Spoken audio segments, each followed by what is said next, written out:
Ladies and gentlemen, boys and girls, children of all ages, welcome to the channel. It's your boy, World of Wrestling, here today to discuss about WWE Crown Jewel 2023 review. I gotta say, this was a very solid show. I mean, if you missed it, it wasn't the biggest loss in the world, but it was a very decent show. I would say it was a B- show. It had some good matches. I felt that this was well worth your time, but if you missed it, again, like I said, it's not a complete and utter loss. I mean, God knows it's a Crown Jewel event. It's taking place in Saudi Arabia, right next door to where a situation's happening in Islam, which is absolutely fucking terrible. And I feel very terrible for those people, me being I'm half Jewish. I'm not too really happy with what's going on over there. I think it's absolutely sickening how these terrorist groups in Saudi Arabia, in the Palestinian, actually, to be more specific, are going off like crazy over the Jews in Islam. But getting off of that, which kind of was running through my head as I was watching this show. Why am I watching this? I kind of felt in a way I was supporting Saudi Arabia by watching this fucking event. I hope and pray eventually we get these international, these foreign events taking place in another country like the UK, which is well deserving. They actually give you a loud reaction. This shit, I mean, the crowd was fucking dead throughout most of it. I was not particularly happy with this crowd. Most of the time, these crowds are like fucking bland as shit. They are absolutely fucking terrible. There was about 3 or 4 really good matches. A few that were subpar, pretty decent, and then there was like 1 or 2 that was absolute shit. So let's go into the entire card, and, you know, pretty much give you the overall feeling of how I had for this event. The very first match was Seth Rollins versus Drew McIntyre for the World Heavyweight Championship. This was excellent. Very, very good match. I mean, in all retrospect, you guys might dislike me for saying this, but I think the World Heavyweight title match was better than the WWE Undisputed Championship match. Call me crazy, but Drew McIntyre and Seth Rollins put on a hell of a fucking match together. Solid 4.5 out of 5 stars, easy without a shadow of a doubt. Fucking amazing matchup. Very enjoyable. And the crowd, like I said, they're bland, but they were reacting to this match heavily from beginning to end. So kudos for them for actually seeing good in-ring talented wrestling taking place. Very enjoyable match. Seth Rollins walks away retaining the championship. Drew McIntyre came very close of becoming the World Heavyweight Champion, but Seth Rollins kicked out of the Claymore kick, and that was that. So at the end of the day, Drew put his best effort into the match, but unfortunately fell short to Seth Rollins. He suffered a pedigree and a curb stomp all in one. Back-to-back moves. He did kick out of a curb stomp the first time. That was very interesting. But when he lost, he had no way of winning through the Claymore kick on whatchamacallit, on Seth Rollins. That's when we knew that Seth Rollins was retaining this championship without a shadow of a doubt. But yes, this was a very good matchup. 4.5 out of 5 stars in my book. Next up, we had the WWE Women's World Championship for Monday Night Raw. We had Rhea Ripley defending the title against Zoe Starks. Nia Jax, Shayna Baszler, Raquel Rodriguez, trying to think who else was in this match. Like, it doesn't even really fucking matter. There was 5 women. I said Ripley. I don't have a computer in front of me, so I'm kind of just going based off of memory here. But I believe it was Rhea Ripley, Raquel Rodriguez, Shayna Baszler, Nia Jax, and Zoe Starks. So yeah, and those were the 5. So this match was nothing. I didn't particularly care for this match. This was whatever. It was there. It wasn't all intriguing. The women's championship matches, to me, didn't mean a crock of shit, except for Kairi Sane returning to the WWE, making a surprise return to Saudi Arabia, of all places. I have no idea why, but she did, and she helped Io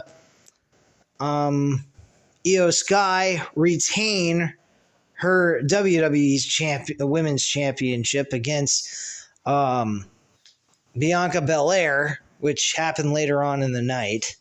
But this match, Rhea Ripley, of course, retained her championship. I don't particularly give 2 flying fucks about it. It wasn't all that big of a deal. 2 out of 5 stars, I'm going to give it. All right, following that, we had John Cena and Solo Sikoa in a one-on-one matchup. This was a very, very decent matchup for a mid-card match. John Cena unfortunately suffers another L. This guy has been losing in singles match competitions for years now. I don't know what they're doing with John Cena. They have got to give this guy a fucking win eventually in a singles competition, because personally, he has not been able to do much of anything of sorts as of late.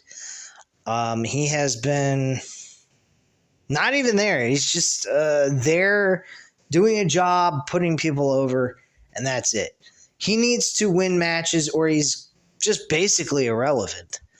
And you could clearly see that after the match was over. Solo Sikoa beats him with multiple Samoan spikes, and he kind of just stood there and, waved to the crowd, very disappointed, acting like he'll be back, but he's kind of the announcers, Michael Cole and Wade Barrett, were both kind of giving the fans a little hint that maybe he is on his way out. He has not been the same John Cena he once was. So they're kind of giving you that storyline that John Cena is on his way out for retirement. They mentioned that at least 2 or 3 times during the match. Maybe even more than that.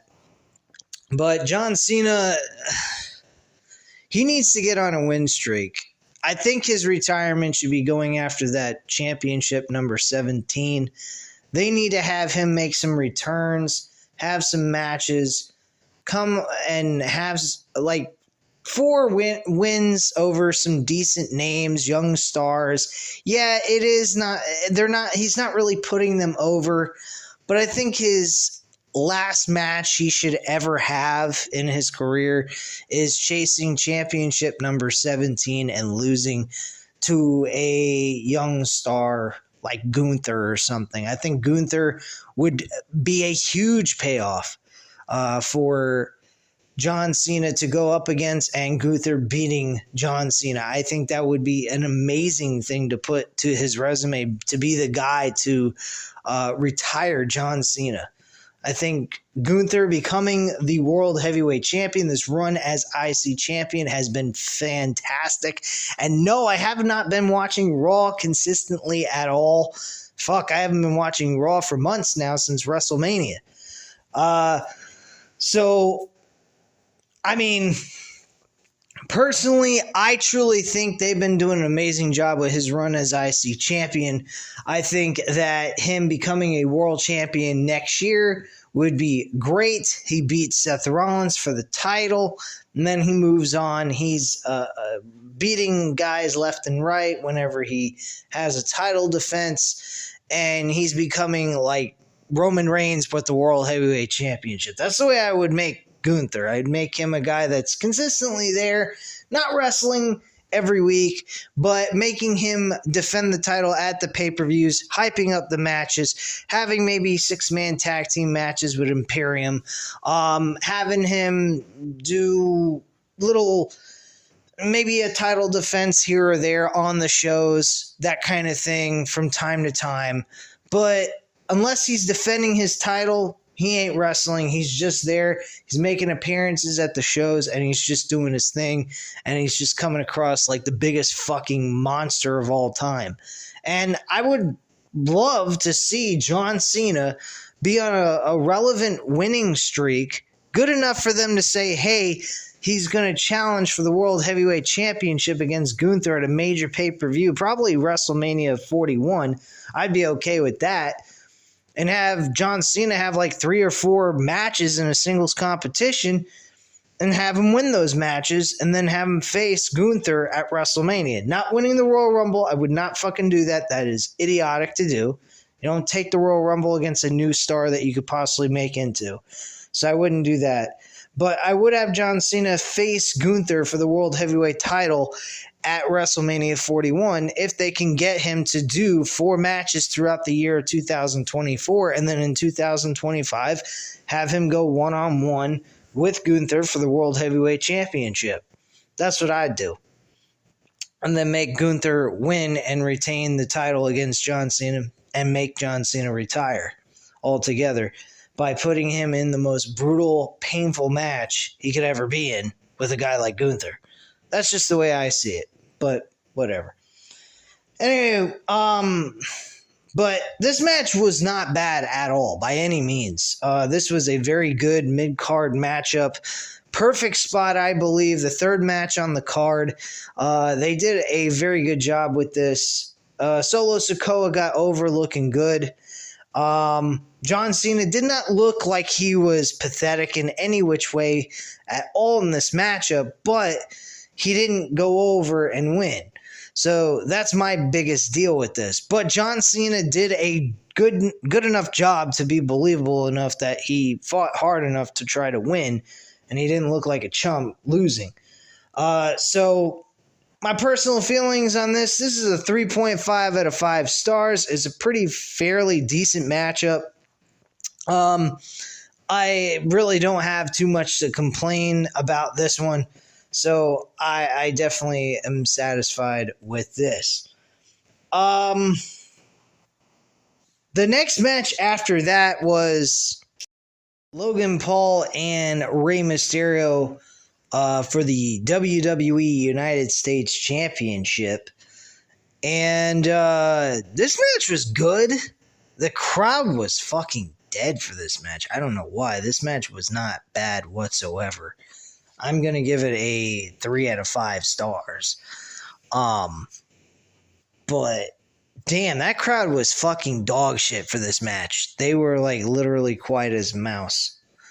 And this match would have been, I would have graded this a little bit higher, like even possibly a 4, had this match ended in a better way.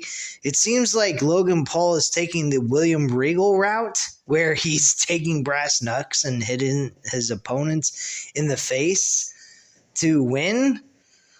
And that's what he did here against Rey Mysterio. Unfortunately, he had one of his buddies try to help him out. He came by ringside, handed Logan Paul a brass knuck, and then Santos Escobar, though, showed up, helped him out from getting hit in the face with the brass knucks, grabbed him from Logan Paul, and then all of a sudden he chased Logan Paul's friend away, but magically out of nowhere, for no fucking reason at all, he left the fucking brass knucks on the side of, on the ring on the apron by where Logan Paul was placed, where Ray was setting him up for the 619. I'm like, what the fuck is this? He left the damn brass knucks there? Why would he do that? Why wouldn't he just run with the brass knucks in his hand and try to punch fucking Logan Paul's friend in the face with it? That made absolutely no sense. That's another reason why I did not like the way I did not rate this match at like a 4 or something because of that too. That was really fucking idiotic. It made no sense. Clearly it was a complete utter setup as telling the fans, hey, we're just going to tell you exactly what's supposed to happen. We're going to show you that this shit is scripted by doing shit like this.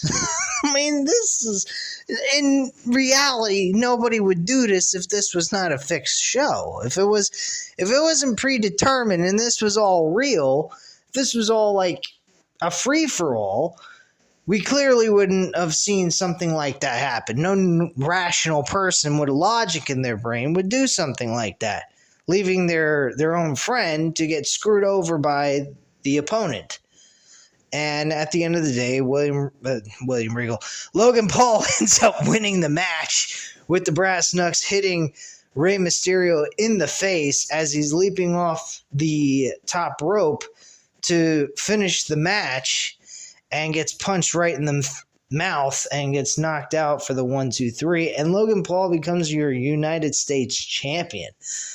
My feelings on that's it is interesting.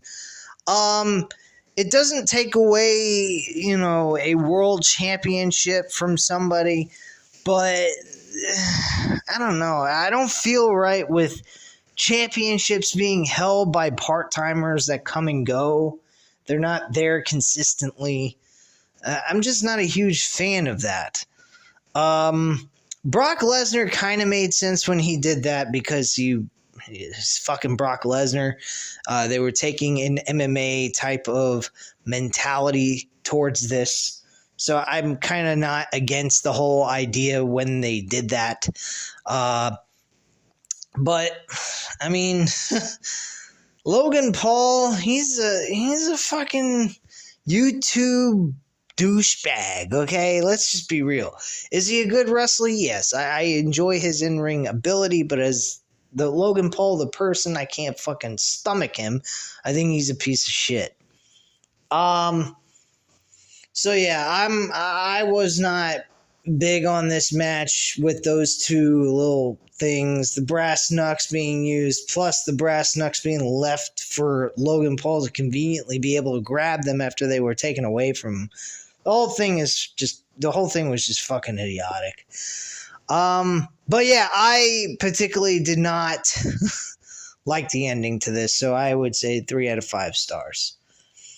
Next up, we had the WWE Women's Championship match with Io Sky and Bianca Belair. Again, this was alright. This was better than the other match. I'm still giving it a 2.5 out of 5 stars. I wasn't huge on this match at all. Personally. But I will give them credit where credit is due. Kairi Sane making a return, Io Sky turning on Bayley during the match, making it look like it was an accident when truly it wasn't an accident. Her punching Bayley in the mouth. And then Kairi Sane ending up going ahead and helping Io Sky retain the championship and them celebrating in the ring while Bayley looks up at them like, what the fuck's going on now? What? So I really enjoyed this. I thought this was kind of a nice little turn on Bayley. I think this is interesting. I don't know what they're going to do with Kairi Sane, though. I don't know where she's going to benefit by being tied with Io Sky. But it should make things interesting.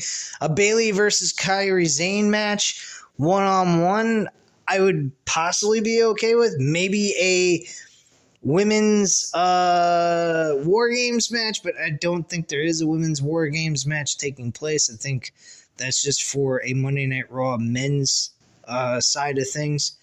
But I think that Kairi Sane versus Bayley at Survivor Series might be a fun little matchup. See what these two can do together. I don't believe they did wrestle each other, but it was a while ago. So it would be kind of interesting to see these two go at it, see how things go. Maybe a triple threat match possibly for the WWE Women's World or WWE Women's Undisputed Championship. I think that would be kind of an interesting idea. It all depends. We'll see how things go. Bianca Belair, though, does lose. She ends up losing this match. And we have Io Sky retaining the championship. 2.5 out of 5 stars. I'll be a little bit more generous. Give it a 3 out of 5 stars. It was not terrible, but it was not something I was interested in, personally. Damian Priest and Cody Rhodes one-on-one. This was actually a good matchup. I enjoyed this matchup. It wasn't much of anything, but it was a fun little one-on-one match to co-main event the show just before the actual main event starts. I think this was excellent. Cody is looking good, but he's not exactly with all the opportunities they've wasted with Cody. It kind of takes the momentum and steam off of him, personally. Will I be okay with Cody facing Roman again? I don't know. It all depends on how things go. And at the same time, what are they going to do differently here than they did the last time? The only thing I can think of is that Solo Sikoa turns on Roman Reigns and ends up screwing him out of his championship, and Cody becomes the new WWE Undisputed Champion. That's the only thing I can come up with. But yes, this match was good. I enjoyed it. I thought it was excellent. And I really don't have any complaints about it. Cody ends up winning the matchup. Damian Priest didn't look bad in this match, even though he lost. So I'd have to give this a 4 out of 5 stars. It was a very solid matchup. And then we had the main event.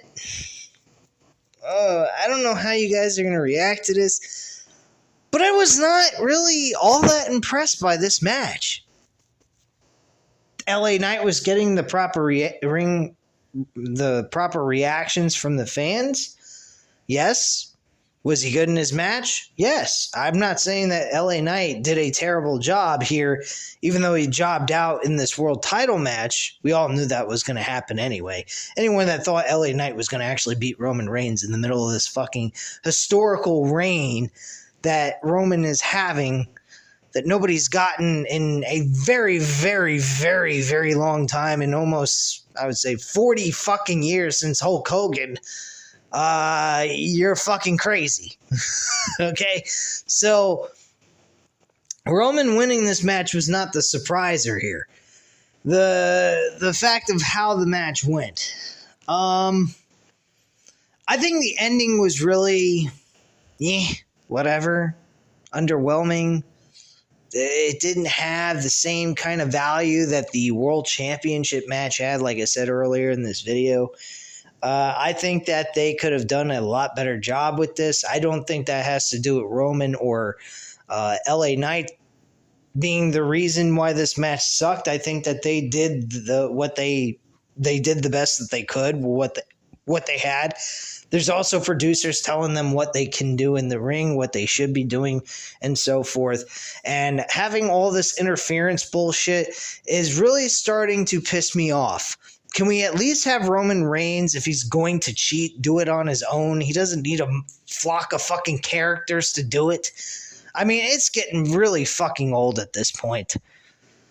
I mean, 1 minute he's disintegrating before our eyes with the bloodline. The next minute, all the fucking guys that were disintegrating away from him are coming back. What are we going to have?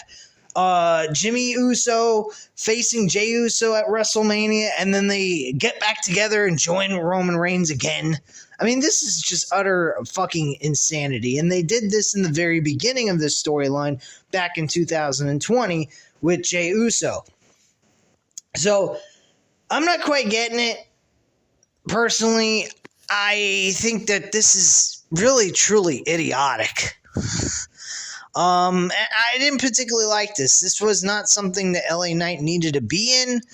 It was interesting at first. The match was good. I'm not saying it was shit, and I'm going to give it a 4 out of 5 stars at least. It would have had the same rating as the World Championship match, but it had to have all this fucking outside interference that really dragged the match down. It made the match shitty. It was very typical Roman Reigns that we've expected and have seen over the past couple of years. On and off, I'd say. Some of his matches he hasn't had to cheat, but can we get a little bit different? Can we get old school here? Can we get just one-on-one? The only person there is Paul Heyman, and that's it. He's the only bit of interference that we see in this match, and the rest of it is just between the competitors in the ring with Roman and his opponents. Can we please get back to that? That would be kind of nice. I mean, this is just overkill, and it makes Roman's reign look fucking pathetic that he has to cheat all the time just to win a freaking match. I mean, I feel like I'm watching JBL all over again. Only one thing, he's actually winning the match, is not getting disqualified or escaping through little Mickey Mouse ways of winning and retaining the title. But still, I mean, at the end of the day, can we at least get Roman winning clean? This match clearly did not show that Roman won the match clean. I mean, the referee, for God's sakes, even seen the interferences that were taking place by Jimmy Uso. So I personally feel like this was a screw job to LA Knight. And I understand why they did it, so that they can't completely write him off, which is perfectly fine by me. But at the same time, I mean, are we going to expect LA Knight to ever get a world championship match against Roman Reigns again? No, we're not. This was a test run for LA Knight to see how he would do in a big major main event match. My feelings on how he did, he passed. He did a decent enough job. In my opinion, he did a good job with Roman Reigns in this matchup. I'm just so fucking tired of seeing outside interference. It wasn't just Jimmy Uso. It was Solo Sikoa. You got the whole fucking flock of goons there. Why can't we just leave it with Paul Heyman, Roman Reigns, and the opponent that he's facing? I mean, Paul Heyman can do enough damage to distract a wrestler that he's competing up against and fuck him over and make him lose. I mean, it really is that simple. They don't have to have all this outside interference bullshit. But personally, the event was okay. I mean, it was a fair, decent show. Like I said, B- show. I wasn't totally dissatisfied with it, but it wasn't like, oh, I missed it. But life's over. No. This wasn't like WrestleMania or something. I mean, fuck, even WrestleMania hasn't been WrestleMania. But this past year, WrestleMania 39, that was a fucking awesome pay-per-view event. Both night 1 and I'll say even a little bit of night 2 was pretty fucking amazing. But this show, it couldn't even compare. So that's just my feelings on that. I think Crown Jewel was a lot better than Fastlane from last month. Fastlane, to me, was not all that enjoyable. I think Fastlane was average at best. Probably like a C-, in my personal opinion. I don't think it was all that fantastic. Payback was a good show. I enjoyed Payback. Payback was a very fun, entertaining show, excluding the WWE Universal Undisputed Championship being on the line with Roman Reigns being there. Seth Rollins and Shinsuke Nakamura fucking killed it. Plus, that tag team title match with the Judgment Day, Kevin Owens and Sami Zayn, was excellent as well. So, just kind of breaking down some of the other shows that I had watched and so forth. I thought they were very good shows. And yeah, I really don't have a whole lot to complain here with the show. But again, like I said, if you missed it, don't worry about it. If you want to go back and watch it, I'll tell you what. Here's what you watch. Watch the Opener of the show, of course. Skip the WWE Women's World Title match and the WWE Women's Championship match. You don't need to watch those two. I mean, unless you're interested in Io Sky and Bianca Belair, go ahead and watch it. It's not a total waste of time. That 5-pack challenge match, fuck that shit. That women's match was bullshit. It's not even worth your time. You don't need to watch it. Nobody cares. Other matches. John Cena, Solo Sikoa, good match. If you wanted to skip Logan Paul and Rey Mysterio because you can't stand the sight of Logan Paul, I totally understand that. He's a piece of shit. Him winning the title the way he did was fucking dumb as shit anyway.